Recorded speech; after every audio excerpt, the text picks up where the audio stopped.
স্বাস্থ্য খাতে সংস্কারের ৩ দফা দাবিতে বরিশালে আন্দোলনরত শিক্ষার্থীদের সঙ্গে পরিবহন শ্রমিকদের সংঘর্ষ হয়েছে। শ্রমিকরা শিক্ষার্থীদের হটিয়ে নতুল্লাবাদ কেন্দ্রীয় বাস টার্মিনাল এলাকার নিয়ন্ত্রণ নিয়েছে। পাল্টা ধর্মঘট ডেকে বরিশাল থেকে সকল পরিবহন চলাচল বন্ধ করে দিয়েছেন শ্রমিকরা। বুধবার বিকেলে নতুল্লাবাদ কেন্দ্রীয় বাস টার্মিনালে এই সংঘর্ষের ঘটনা ঘটে।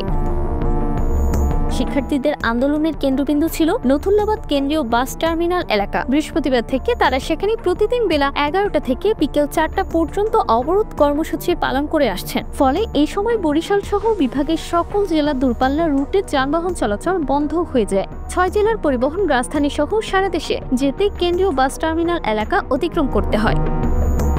প্রতিদিনের মতো বুধবার বেলা ১১টার দিকে আন্দোলনকারী শিক্ষার্থীরা কেন্দ্রীয় বাস টার্মিনাল সংলগ্ন গোল চত্বরে অবস্থান নিয়ে বিক্ষোভ করতে থাকেন।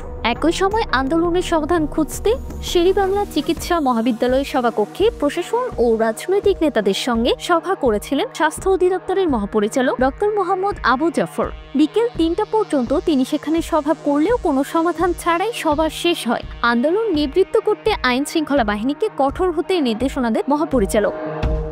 প্রত্যক্ষদর্শী সূত্র জানায়, বিকেল ৩:৩০টার দিকে নতুল্লাবাদে পরিবহন শ্রমিক ও আন্দোলনকারীদের মধ্যে পাল্টা হামলা হয়। সৌদিয়া পরিবহনের কাউন্টার ব্যবস্থাপক ইমাম হোসেন সিকদার জানান, অভ্যন্তরীণ রুটের একটি বাস যাত্রীসহ ওই এলাকা থেকে যাওয়ার চেষ্টা করে। আন্দোলনকারীরা গিয়ে ওই পরিবহনের চালক মাহিনকে বেদম মারধর করে। তখন পরিবহন শ্রমিকরা জোটবদ্ধ হয়ে শিক্ষার্থীদের উপর পাল্টা হামলা চালায়। হামলায় টিকতে না পেরে শিক্ষার্থীরা ওই এলাকা ত্যাগ করে।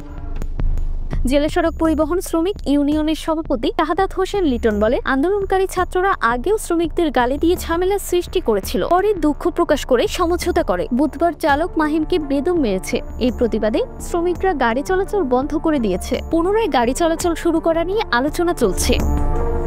আন্দোলনকারীদের সংগঠক মহিউদ্দিন রনি বলেন, আন্দোলন সাবোটাজ করার জন্য কেউ হয়তো পরিবহন শ্রমিকদের উপর হামলা করে ঘটনার সূত্রপাত করেছে। বৃহস্পতিবার তারা কেন্দ্রীয় বাস টার্মিনাল এলাকা বাদ দিয়ে নগরের আমতলা মোড়ে মহাসড়ক অবরোধ করবেন।